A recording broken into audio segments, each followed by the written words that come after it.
Merci. À Morgane et à Arthur. Alors, toi, Morgane, comment tu fais? C'est quoi ton intervention et comment tu te situes par rapport à tout ça? Comment je me situe? Donc moi, comme tu l'as dit tout à l'heure, j'avais un pied ancré dans la rationalité, dans les fusions-acquisitions en tant que dirigeante financière. Et c'est vraiment tout cet aspect du confinement qui nous a heurté il y a 2 ans, qui m'a fait dévoiler un peu plus au grand public, comme tu l'as dit, des capacités chamaniques qui me servaient dans mon réseau proche pour m'intéresser beaucoup plus à l'entreprise. L'entreprise est aussi une personne morale juridiquement, mais c'est aussi un organisme vivant et qui est vraiment en quête de sens. Et ce confinement, cette séparation du chacun chez soi, l'a fait exploser encore plus, même à la suite de la loi Pacte. Et c'est sur cette lancée, donc en 2020, je me suis dit, mais c'est bien sûr réunir la rationalité avec l'invisible et le monde du chamanisme pour avoir travaillé dans l'alignement, la quête de sens, le why de Simon Sinek, le pourquoi nous sommes là, pourquoi l'entreprise, qu'est-ce qu'elle a à réaliser en tant que raison d'être, en tant que mission, en tant que chemin, en écho avec celui de ses parties prenantes, dont ses fondateurs, ses actionnaires, ses clients, comme vous avez parlé. Et en parallèle, une entreprise a aussi besoin de vivre et d'avoir une rentabilité financière, chose que je sais faire. Donc, l'objectif était vraiment, et c'est comme ça qu'est né Connectez-vous à l'âme de votre business, d'aller se connecter à la mission de l'entreprise en lien avec la mission des dirigeants et tout en pensant aux KPIs financiers qui lui permettent de dérouler sa mission sur le temps. Donc on a introduit un nouveau mot qui a l'air d'être accepté, c'est l'âme. C'est ça. Très bien. Et donc Arthur, dans tout ça, il a fait comment avec ces questions de raison d'être et d'inclusion? Parce que j'ai cru comprendre que c'était un peu votre sujet, l'inclusion. Oui, bonjour à tous. Alors, juste pour situer le départ, moi j'avais rencontré Morgane, elle nous avait aidé pour une levée de fonds à formaliser un business plan. Donc vous voyez, quand on a échangé comme ça, vous savez, quand on se donne des nouvelles post-confinement, c'était intéressant de voir un peu le chemin qu'elle avait fait. Et donc nous, juste pour revenir un petit peu sur le début de l'histoire, parce que moi je suis un entrepreneur, donc je représente effectivement un aspect pratico-pratique, avec une entreprise qui sont de beaucoup plus petite taille, même si le chemin, la méthode, finalement, on s'y retrouve.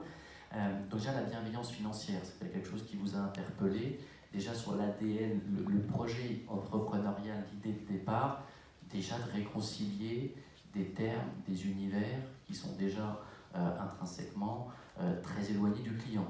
Hein, aujourd'hui, dans l'industrie financière, je ne sais pas si vous avez déjà développé de l'affect avec votre conseiller bancaire, vous voyez bien qu'on part de zéro. Et pourtant, vous êtes tous conscients ici de votre niveau d'études et les métiers qui vous intéressent, que la gestion de patrimoine, il y a des moments clés dans la vie. On parle de la réforme des retraites, on parle de la transmission du patrimoine, on parle de la gestion de la dépendance, on parle pour des familles de tiens, je vais faire mon premier investissement immobilier, comment je le finance. On sort du confinement maintenant, les Français, beaucoup d'entre eux, en tous les cas les cadres, on a 2 résidences principales.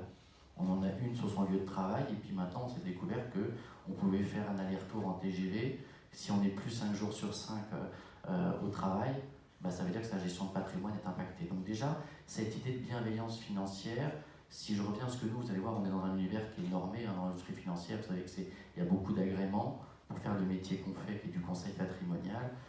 Pour avoir le droit d'exercer, il faut des diplômes universitaires, mais en plus, il faut des agréments pour avoir le droit de prodiguer ce conseil. Donc déjà, le point de départ, c'est de se dire comment on fait de cet oxymore et comment on part du constat que des gens, même diplômés, devant ces grands aspects de la gestion de patrimoine, sont démunis. C'est un travail universitaire, c'est le CREDOC, 2011, je vous encourage tous à le lire, Culture financière des Français. C'est incroyable, on part de zéro. Quand on dit aux Français, vous avez 100 € placés à 2% pendant un an, vous avez combien? On en perd déjà un nombre considérable. Quand on demande aux Français c'est quoi une obligation, c'est quoi un green bond, c'est quoi l'ESG, c'est quoi la gouvernance en entreprise, c'est quoi la gestion prévisionnelle des carrières, on perd tout le monde. Et pourtant, c'est des concepts fondamentaux. Donc ça m'a toujours interpellé de se dire mais qu'est-ce qu'on peut faire pour que des gens qui sont concernés, qui ont besoin de ça, s'y intéressent et comprennent. Parce que vous avez des gens, ils vont dire, t'inquiète pas, j'ai un notaire, ils reviennent du rendez-vous, ils me disent, Arthur, il est super mon notaire, j'ai rien compris. Donc, déjà, l'idée de départ, la bienveillance financière, c'est déjà d'apporter de la bienveillance. Et vous voyez qu'entre-temps, au fil des années, c'est devenu un mot à la mode, ça n'était pas en 2016 quand on crée l'entreprise. Donc ensuite, nous, pour être très clair, donc on est une start-up, donc nous on est 15 ans aujourd'hui. Donc FinTech, contraction de finance et technologie. Nous, la finance, c'est ce qu'on appelle, nous, l'ingénierie patrimoniale. C'est du conseil patrimonial global. On est un petit peu, pour que ce soit clair pour tout le monde, médecin en patrimoine. C'est-à-dire que nous, on veut que sur n'importe quelle thématique que j'ai commencé à citer, vous en avez sûrement plein en tête, on soit capable d'apporter aux clients de nos clients, puisqu'on fait du B2B, une approche, c'est la réunion d'un notaire, d'un expert comptable, d'un agent immobilier, d'un banquier, d'un avocat en droit de la famille, c'est tout ce conseil et ces différentes expertises qui existent, on les rassemble. Et grâce à la technologie, parce que nous on est très centré sur la data, on parlait beaucoup d'ADN, donc nous on a une culture client, on veut qu'ils comprennent, et en plus on utilise la donnée, ces données personnelles, ces données c'est, vous savez, un formulaire, les CRM de votre banque, vous avez déjà communiqué un certain nombre d'informations, votre rémunération, votre statut marital, votre nombre d'enfants, votre structure de rémunération, votre plan de carrière, vos objectifs. Tout ça pour nous c'est des données, et grâce à l'intelligence artificielle, ce conseil patrimonial qui était autrefois réservé, on va dire pour être très clair en France, à ce qu'on appelle les clients de la gestion de fortune, pour être simple, ce qu'on arrive à rendre accessible désormais dans une banque traditionnelle, dans un institutionnel. Si vous n'avez pas 2, 3, 4, 5 millions d'actifs financiers à placer chez eux, vous n'accédez pas à un ingénieur patrimonial. Vous avez ce qu'on appelle un conseiller financier, vous l'avez tous vécu, dès que vous avez touché une prime, vous avez le conseiller qui vous appelle en vous disant « Est-ce que vous connaissez l'assurance vie ?» Voilà, vous avez tous vécu un prêt immobilier pour certains, vous avez vu le nombre de papiers que vous avez signés, puis après il ne se passe plus rien dans la relation. Voilà. Donc ça, c'est vraiment cette idée, donc FinTech, contraction de finance et technologie, volonté du sens, et aussi, si je reviens sur les objectifs de développement durable qu'on avait nous par rapport à l'ONU, il y en a un qui nous tient très à cœur tout de suite, c'est ce qu'on appelle, vous savez, accès à de l'éducation de qualité pour tous. C'est cette idée qu'en plus de cette expertise que j'ai commencé à vous décrire, il faut parler en français. C'est-à-dire qu'il faut que toute cette restitution, une fois qu'on a les données sur vous, que votre conseiller qui fait appel à nos services de bienveillance, il soit capable de vous mettre de vous inscrire dans l'action. Vous comprenez, vous avez un enfant handicapé, vous voulez savoir concrètement comment traiter cette situation. Vous êtes un chef d'entreprise, vous voulez savoir concrètement, à tout point de vue, comment le transmettre aux gens de votre choix. Donc vous êtes indépendant, vous voulez savoir comment vous vous rémunérez entre du salaire et du dividende. Je ne vais pas rentrer dans des sujets précis, je vous rassure, mais simplement, vous voyez que ces choses-là, il faut être capable d'y répondre concrètement. Et donc c'est pour ça que pour nous, la raison d'être, on a bien vu qu'on était différents. On a bien vu que par rapport à des acteurs institutionnels, on était capable de démocratiser, de propager ce conseil patrimonial. Et donc pour nous, la raison d'être, dès le départ, on avait cette singularité, parce que nous, dès le départ, on avait cette capacité à faire les choses différemment, et pour faire simple, à rendre cette expertise beaucoup plus accessible.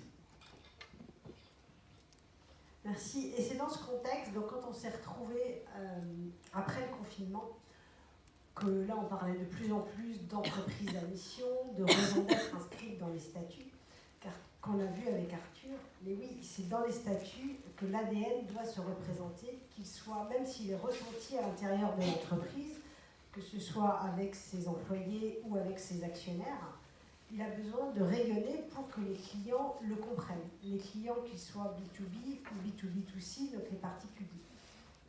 Et là, l'idée qu'on a eue, c'était vraiment d'inclure, donc on est vraiment dans l'inclusion, pour définir ensemble avec les salariés quel allait être le verbatim de la raison d'être et le ressentir au plus profondément. Donc c'est là qu'on fait intervenir l'invisible, les vibrations de chacun, pour pouvoir le faire ressortir. Donc au début, on a beaucoup rigolé dans la préparation en se demandant mais comment est-ce qu'ils vont ressentir les exercices qu'on va leur donner, puisque on sortait du cadre traditionnel de l'entreprise, de ce qu'on apprend en école de commerce. Là, on se retrouvait dans l'esprit des petits lutins dans la forêt qui vont danser au clair de lune, avec l'idée vraiment de se laisser aller, de lâcher prise et que chacun puisse faire ressortir ce qu'il avait à l'intérieur de soi-même. Donc là, on est vraiment dans le soi qu'on cherchait tout à l'heure, et de voir comment il avait une résonance avec celui de l'entreprise, avec l'âme de l'entreprise. Et donc l'idée, quand on parlait d'ADN, c'est que ce soit vraiment cette raison d'être la colonne vertébrale de l'entreprise, donc qui soit dite, d'abord ressentie dans les sens, puis inscrite en mots, et pour finir, rentrer dans les KPIs, dans les métriques qu'on va pouvoir mesurer. Donc on avait une coloration effectivement avec les objectifs de développement durable, mais ils ont tous joué le jeu. Oui, moi je voudrais bien savoir ce qui s'est passé avec les petits lutins dans la forêt. Ça vous intéresse pas, les petits lutins dans la forêt? C'est quoi les petits lutins dans la forêt? Alors les petits lutins dans la forêt, c'était sur Paris, donc on était un peu moins chez les druides, mais c'était moins bucolique, mais ils avaient les yeux bandés. Donc on leur a demandé à chacun de s'inscrire, de lâcher prise, de s'inscrire. Pourquoi la bienveillance financière? Donc déjà un mot, quand on sort de Master Finance, c'est pas évident qu'on nous enseigne la bienveillance. Donc pourquoi est-ce qu'ils sont venus dans cette petite start-up alors qu'il y a autant de banques d'investissement et de conseillers en gestion de patrimoine sur le marché? Donc ils ont fait leur exercice d'écrit. Ensuite, on est parti effectivement sur des exercices de lâcher prise, un petit peu d'état modifié de conscience. Et on est revenu après, reconnectez-vous à vos émotions. Et c'est là qu'on a sorti énormément de mots qui s'y retrouvaient. Et qu'on a sorti aussi un outil que Arthur vous a amené ce soir. Donc vous l'avez entendu, Arthur est très bavard, mais son enthousiasme est communicatif aussi avec ses équipes. Et là, on a introduit le bâton de parole. Joli en plus. Donc là, je suis allée en forêt, par contre, pour le trouver. Ah oui, non, à Paris, non, c'était pas. Non, à Paris, c'était pas possible. Et donc, chacun a eu le même temps de parole autour du druide qui pouvait rassembler ces petits lutins. Chaque petit lutin a eu le même temps de parole et été écouté et respecté en silence par les autres. Donc on a concaténé tous ces mots, dont certains se regroupaient. On a concaténé ensuite les objectifs de développement durable pour aller les coller et retrouver quel lien on avait avec cela. Puisqu'il fallait quand même avoir, certes, la raison d'être inscrite au profond de chacun, mais aussi pouvoir l'inscrire dans le système qui est l'objectif de développement durable et la loi Pacte. Je sens que Stéphane, il avait envie d'être un petit lutin. J'avais une question pour Morgane. État de conscience modifié, c'est ça que tu as dit? Semi-modifié. Et je voulais savoir comment, en fait, comment tu as fait pour que les gens soient en état de conscience modifié. Peut-être qu'il faut préciser ce que c'est au sein de vous. Alors, semi-modifié, ça veut dire que les gens restent conscients. Et quand je vous ai dit on se bande les yeux, c'est qu'on les a fait danser sur des rythmes avec du tambour, avec des différences de rythme. Ils ont dansé pendant plus de 20 minutes avec un bandeau sur les yeux. Et l'idée, c'est vraiment de se lâcher, de lâcher le mental pour se reconnecter eux-mêmes, au plus profond d'eux-mêmes, à leur projet d'entreprise, leur projet professionnel personnel et à l'entreprise dans laquelle ils vivent tous les jours. Donc, on n'utilise aucune substance. Tous les inspecteurs peuvent venir, ils sont prévenus avant et le jeu a été bien accepté par chacun. Et donc, c'est au sortir de ce lâcher-prise qu'on appelle aussi état semi-modifié de conscience, où on laisse le mental de côté, qu'on peut recueillir les émotions qui en ressortent juste après. Et ensuite, on arrive avec la rationalité. Donc Arthur va pouvoir vous dire quelle raison d'être il a. Oui, parce que juste pour dire, bon, à l'échelle d'une journée, on parle de 20 minutes, mais ça nous a paru intéressant. Imaginez un peu le portrait de l'équipe. C'est des ingénieurs patrimoniaux, c'est des Bac plus 5, c'est des gens qui font des analyses juridiques, fiscales et financières. Donc ça nous a semblé intéressant de les déstabiliser positivement pour leur dire voilà, c'est un travail qui est nouveau et on va sortir un petit peu des sentiers battus. Vous savez, comme nous, comme dans toutes les organisations, on souffre beaucoup de la réunionite si on ne fait pas attention. Et donc, on ne voulait pas leur faire une présentation PowerPoint. Premièrement, les 17 objectifs ODD définis par l'ONU, 4 heures. Ensuite, pause 8 minutes. Ensuite, on enchaîne sur les travaux universitaires et qu'ensuite, à la fin, on leur dit vous avez 10 minutes pour faire en méthode Scrum. Chacun met ce qu'il pense sur un post-it et puis on se débrouillera pour le compte-rendu. Voilà, donc c'était important pour nous.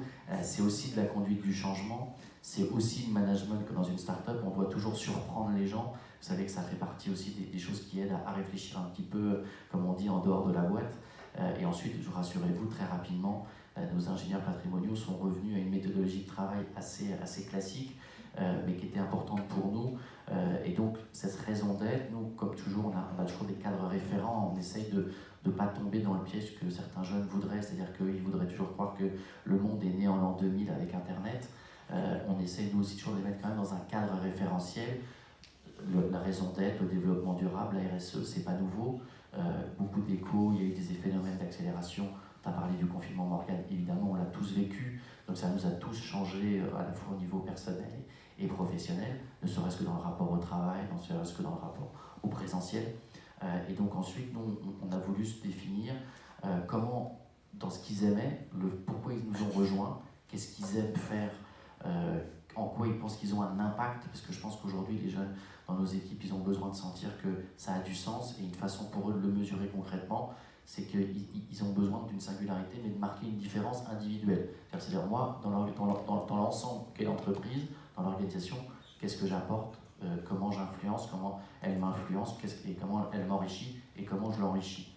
Donc nous, on a défini entre 2 et 4, on va dire, objectifs de développement durable parmi les 17.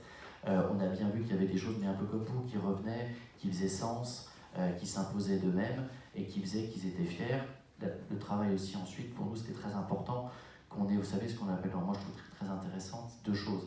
C'est que, d'abord, par rapport à ce qui était dit, moi je pense qu'il faut vraiment que ça fasse partie du modèle économique initial, la raison d'être de l'entreprise. Je pense que ce n'est pas simplement des critères extra-financiers, on l'a bien vu, si ça ne fait pas partie de l'activité quotidienne, si c'est quelque chose qu'on mesure en plus à côté, pour moi, on rate une partie du sujet. Ça doit faire partie des indicateurs business quotidiens qu'on suit. C'est pas à côté, c'est pas en parallèle, ça en fait partie. Il faut que ce soit très concret. Donc, je reviendrai dessus peut-être un petit peu après concrètement, mais ça me semblait important. Et donc, sur ces objectifs de développement durable, on voyait bien que par rapport à la mission, la raison d'être de l'entreprise, il y avait des choses qui apparaissaient. Et ce qui me semblait aussi important, c'est que ça ne concerne pas que leur motivation à eux, c'était pas seulement un outil RH interne, c'était aussi faire émerger les intérêts des clients et les clients de nos clients. Parce que nous, on est en B2B2C, donc c'est un petit peu compliqué. Celui qui utilise notre service, c'est un conseiller bancaire, mais celui qui bénéficie du conseil patrimonial, c'est bien le client du conseiller bancaire. Donc nous, c'était important que cette raison d'être, elle fasse écho. Qu'est-ce qu'on apporte à nos clients institutionnels? Qu'est-ce qu'on apporte au client final? Qu'est-ce qu'on apporte à nos salariés? Mais là aussi sur un pied d'égalité finalement, parce qu'on veut qu'ils soient fiers de leur travail, mais si on ne crée pas de valeur pour nos actionnaires ou pour nous-mêmes, c'est aussi, ils veulent avoir de l'impact, mais ils veulent aussi être augmentés tous les ans. Hein. Donc on leur dit bien, on a la création de valeur. Il faut qu'on crée de la valeur pour nos clients. C'est la raison d'être d'une fintech, vous savez, c'est de scaler. Donc c'est-à-dire que nous, on a des contraintes, on doit croître très rapidement. Ok, mais ça veut dire quoi concrètement dans l'organisation du travail? Donc pour moi, c'était important aussi qu'on mêle bien ces objectifs de toutes les parties prenantes. Et ensuite, on a eu cette réflexion, mais je ne sais pas si on aura le temps, on va peut-être un table ronde, mais aussi de réfléchir sur notre impact aussi par rapport à la planète, parce que c'est aussi une partie prenante qu'il ne faut pas oublier. Même si pour moi, pour ne pas tomber dans le greenwashing, ça doit rester quelque chose en plus anecdotique à côté. Je veux dire par là qu'une entreprise qui dit que moi, ma raison d'être, c'est de demander à mes salariés de prendre le train, je pense que là aussi, je prends une caricature bien sûr, mais on doit rester dans le cœur business. Sinon, la raison d'être, on rate un aspect, c'est de la com. Et nous, je pense que c'est aussi comme ça qu'on... En ce cas, c'est un piège qu'on a voulu éviter. Et donc voilà comment nous, on l'a construit dans le reste de la journée. Et depuis. J'ai cru que d'ailleurs, par rapport à la raison d'être, vous aviez un petit projet structurant là